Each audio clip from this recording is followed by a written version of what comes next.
बहुत बहुत धन्यवाद राम बाबू भाई साहब।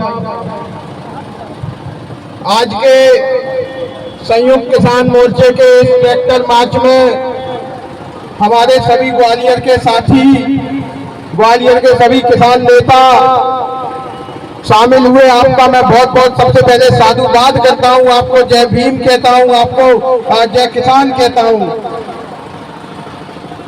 आज का ये ट्रैक्टर मार्च इसलिए भी मायने रखता है कि ग्वालियर की भूमि हमेशा से ही ग्वालियर के लोग किसान आंदोलन के समर्थन में, इस देश की किसानी बचाने के लिए, इस देश के संविधान को बचाने के लिए, इस देश की लोकतांत्रिक व्यवस्था को बचाने के लिए, इस देश की तमाम सार्वजनिक व्यवस्थाओं को बचाने के लिए लड़े हैं। और अब जब इस देश में किसान आंदोलन चालू हुआ तो इसी फूलबाग पर, इसी स्थान पर जहां आज हम खड़े होकर के सभा कर रहे हैं, जहां इसी जगह हम स्थायी मोर्चा लेकर बैठे थे।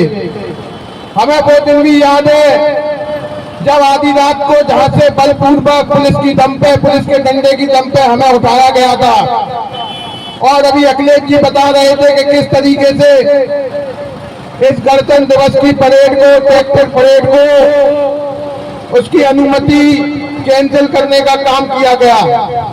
ये सिर्फ ग्वालियर में ही नहीं हुआ, मैंने रीवा के साथियों से बात की, वहां भी ट्रैक्टर किसान परेड जो थी उसकी भी परमिशन कैंसिल करने का काम किया।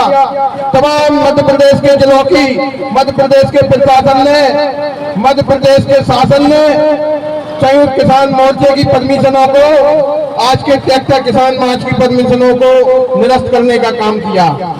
ये दिखलाता है कि इस देश के तमाम जिम्मेदार लोग, इस देश की सत्ता में बैठे हुए लोग, इस देश के इस प्रांत में मध्य प्रदेश की सत्ता में बैठे हुए लोग किस तरीके से किसान विरोधी हैं, गणतंत्र विरोधी हैं, इस देश के संविधान विरोधी हैं।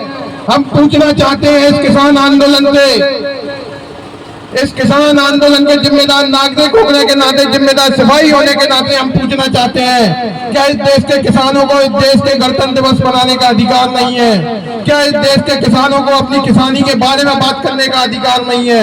क्या इस देश के किसानों को इस देश के किसानी बचाने के अधिकार की बात करने का अधिकार नहीं है? अगर नहीं है तो इस देश के तमाम नेताओं को अपनी वर्दी उतार देना चाहिए, जो वो खाकी व्हाइट वर्दी पहनते हैं। इस देश के तमाम पुलिस व्यवस्थाओं को अपनी खाकी वर्दी उतार देना चाहिए। तमाम आईएएसओं को अपने रुख सुख छोड़ देना चाहिए। अपने जमीन से एक बार पूछ लेना, अपने दिल से एक बार पूछ लेना, तुम्हारा परिवार भी जो है किसानी से ताल्लुक रखता है, किसान गांव से ताल्लुक रखता है। तुम्हारे पूर्वजों ने किसानी की है, तुम्हारे पूर्वजों ने भी खेती की है, तुम्हारे पूर्वजों ने भी इस देश की जमीन को जोता है। तो एक बार सोच लेना कि इस देश की किसानी इस देश की व्यवस्थाओं को चलाती है, इस देश की किसानी बचाना इस देश को बचाने के बराबर है। हम इस मंच से कहना चाहते हैं कि हमेशा हम इस देश को बचाने के लिए, इस देश की किसानी के हक और अधिकार के लिए लड़े हैं। इस फूलबाग पर हम एक बार फिर लड़ने का काम कर रहे हैं और जब तक लड़ते रहेंगे, जब तक इस देश की किसानी सुरक्षित नहीं हो जाती, इस देश का संविधान सुरक्षित नहीं हो जाता, इस देश के संविधान को बचाने की लड़ाई, इस देश के किसानी को बचाने की लड़ाई, इस देश पे किसान आंदोलन से एक नारा निकला था कि मैं हर समस्या का समाधान हूँ, भारत का संविधान हूँ। उस भारत के संविधान को बचाने की लड़ाई, इस देश के किसानों को बचाने की लड़ाई हम हमेशा लड़ते रहेंगे। बहुत बहुत धन्यवाद, बहुत बहुत शुक्रिया। साथियों, अब हमारे आंदोलन के